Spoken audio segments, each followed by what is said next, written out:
Hello YouTube, thought I'd do a quick video here. Today I'm going to show you my prototype 5-force dipole kit. Okay, and I'm going to explain what this is. Now this is a prototype, so there's going to be some tweaking to these parts. Especially I can't ship stuff that's, kind of a weird shape. So this is going to have to be taken apart like I did with this. And the kit's going to consist of parts like this. Now, this is a dipole, so it's a little bit longer than the dipole. So the good news is you don't need much for the element. And I'm going to be using 1/2-inch conduit. Now this supposedly does 5.2 DBI gain. Okay. Now I'm going to post in the description below the website calculator for this, so you can calculate the length you need. Now how this kit's gonna work, like I said, there's gonna be some assembly. You'll have to use some super glue. This is gonna go. It's how this is notched, and I'm gonna have to do that with this. I can't have this be one piece, but nevertheless, I want to build this prototype kit, do some distance testing, and see how this thing works. Now, it will have a coupler on here for PVC 3/4-inch PVC pipe, so you can mount this dipole either horizontal or vertical. And if you want to do it vertical, you just get a 90. You get your PVC elbow and just do a 90 depending on what you want. So it's going to have that already on the fitting for that on there for the 3/4-inch pipe. So you can see, you put this together. And this would go here, which I'm not going to show you that. I mean, that's the coax going to screw in there, okay? But this goes together like this, and these pipes just go in on the sides, and there's holes in here where I can run a bolt and a nut through this to mount these pipes. And then what I'm going to do also, I think, is I have notches in here so that you can use a terminal and a sheet metal screw to run your wires to your connector, or I am going to have a hole that goes all the way through where you could use a hose clamp. If you for whatever reason you want to use a hose clamp, you'd be able to. I mean, you don't have to, but maybe you don't want to drill into your pipe or something. And then you run the wire through the hole.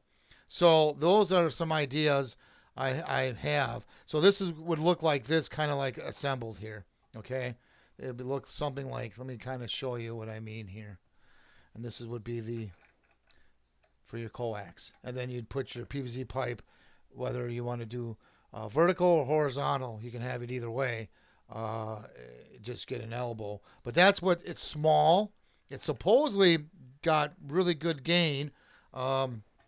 And I'm making it for 1/2-inch electrical conduit, which is going to be cheaper in price to purchase. So if you, if you get my antenna kits for the 1/2-inch conduit, you can buy I believe it's a 10-foot piece or 10-foot length for like $5, $6, I believe, at the hardware store. A lot cheaper than copper pipe. So, but I want to build this prototype. I got my screws and bolts today. So what I mean by that is when I put this in here, I'm going to glue these pieces together first, and then I got a bolt that's going to go all the way through to hold this on, and then I'm going to drill a hole and just use a sheet metal screw to mount my terminals to do my electrical connection for my SO239 plug there, connector. So that's how I'm going to do it in this prototype, and then I'll mount this on there, and then we're going to, like I say, I'll do a distance test video. I got to glue these parts onto here yet. So, and then, like I said, this piece in the final product will not be one whole piece. You'll have to do some schooling, and you just need super glue. The liquid super glue works great. Of course, I'll spray this down once it's all assembled, even the pipe, with clear coat that's UV resistant. Like I've always mentioned, when it comes to 3D printing, you just use it. Walmart sells this. Make sure it says UV resistant. I'll spray even the pipe so it doesn't rust. I'll spray it all down when I get it all assembled. Obviously, check SWR. Maybe I'll do a video on how the SWR is. I cut this exactly to what the calculator says. And let me show you the calculator, actually. And I'll post that link down below. Here is the calculator. You got to select 5/4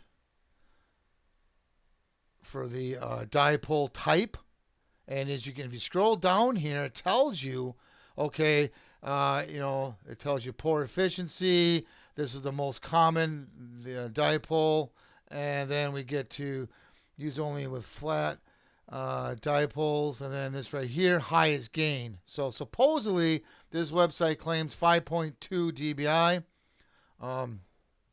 and et cetera, et cetera. So, but you got to make sure you select that when you do your calculations. And then this is, like, for an example, if you type in the GMRS frequency, you got to divide this number in half. That's the total length, which would be the L up here. We got to divide it in half. In my case, it's like 15.74 each pieces.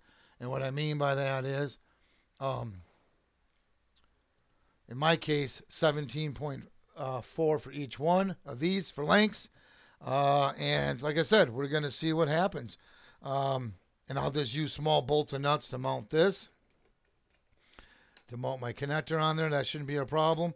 But yeah, maybe I'll do a video on the SWRs on this. Maybe that'll be the next video. I'm going to assemble this hopefully yet today. And we'll see what happens. So if you're interested in this particular kit that does not come with the conduit, it'd be something like this. This part will probably not be one whole piece though, because I can't, it's shipping. But it's going to be something like this. You have to do some super gluing, no big deal. Let me know. I'll put in my email address. And let's see how this works. We'll do some distance testing and some comparison. Maybe I'll compare it to the J-pole, the DIY J-pole that I built, and we'll see what happens. So if you have any questions or comments, please post them down below. Please subscribe. Thank you, and have yourself a good day.